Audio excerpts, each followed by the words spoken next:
Assalamualaikum warahmatullahi wabarakatuh. Perkenalkan, nama saya Rina Dwi Janarko dari kelas Penjas 5B dengan NIM D04186061 dari Fakultas Keguruan dan Ilmu Pengetahuan Universitas Tunas Pembangunan Surakarta. Di sini saya akan mempresentasikan mata kuliah biomekanika.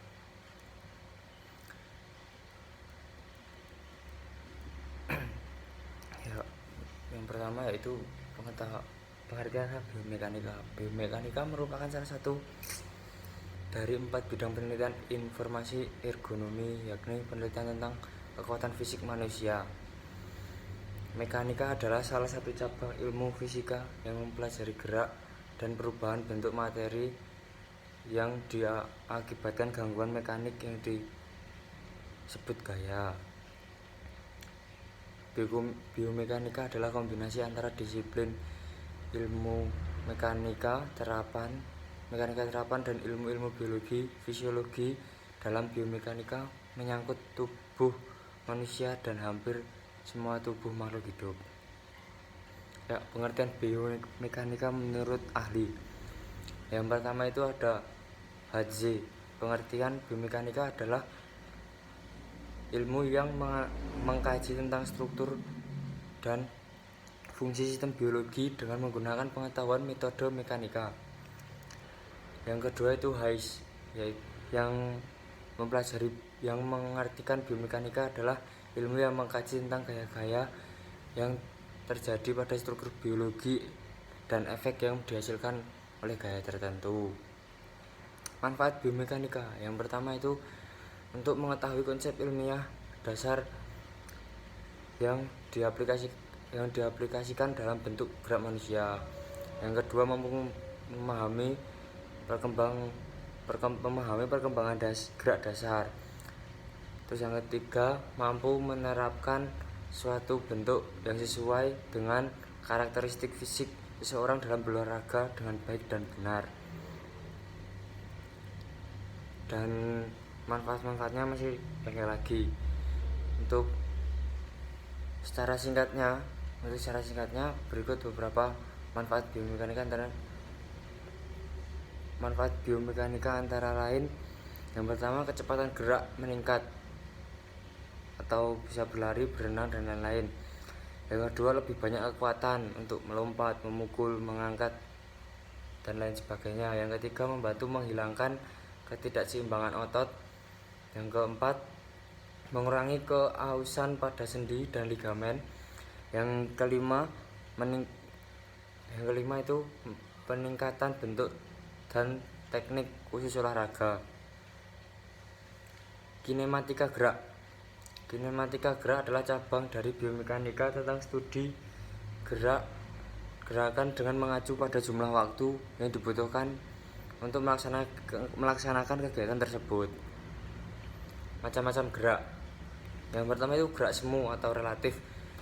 Gerak semu atau relatif yaitu gerak yang bersifat seakan-akan bergerak atau tidak sebenarnya, atau bisa kita artikan itu ilusi.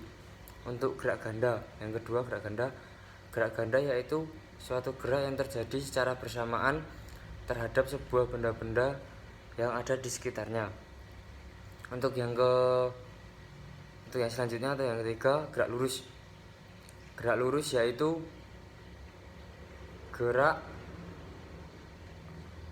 pada suatu benda melalui lintasan garis lurus. Contohnya seperti gerak rotasi bumi, gerak jatuhnya apel dan lain-lain. Nah, gerak lurus ini dibagi menjadi dua. Yang pertama itu gerak lurus beraturan, yaitu gerak lurus beraturan yaitu gerak suatu benda yang lurus yang beraturan dengan kecepatan yang tetap atau stabil.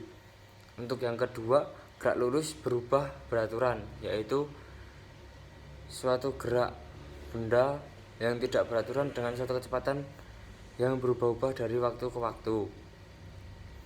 Hubungan gerak dengan rumus. Ada beberapa asas dasar yang dipergunakan dalam biomekanika yang berkenaan gerak manusia. yaitu yang pertama asas menggantung. Tugas menggantung memainkan peran yang menonjol dalam gerak manusia, terutama pada waktu berayun.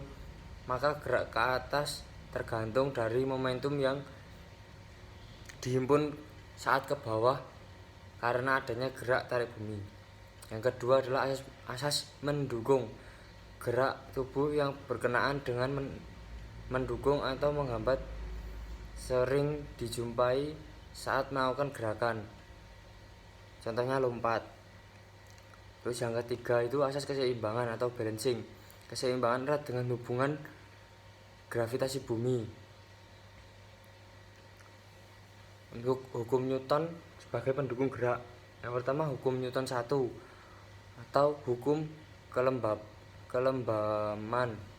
Sebuah benda tetap dalam keadaan diam atau gerak teratur dalam suatu garis sekiranya tidak dipengaruhi oleh tenaga luar yang cukup mengubah keadaan semula. Untuk yang kedua, hukum Newton yang kedua adalah akselerasi atau percepatan. Benda yang digerakkan oleh tenaga momentum adalah proporsional atau sebanding dengan tenaga yang mempengaruhinya, tetapi berbanding terbalik dengan berat massa benda. Yang ketiga hukum Newton 3 atau hukum aksi reaksi.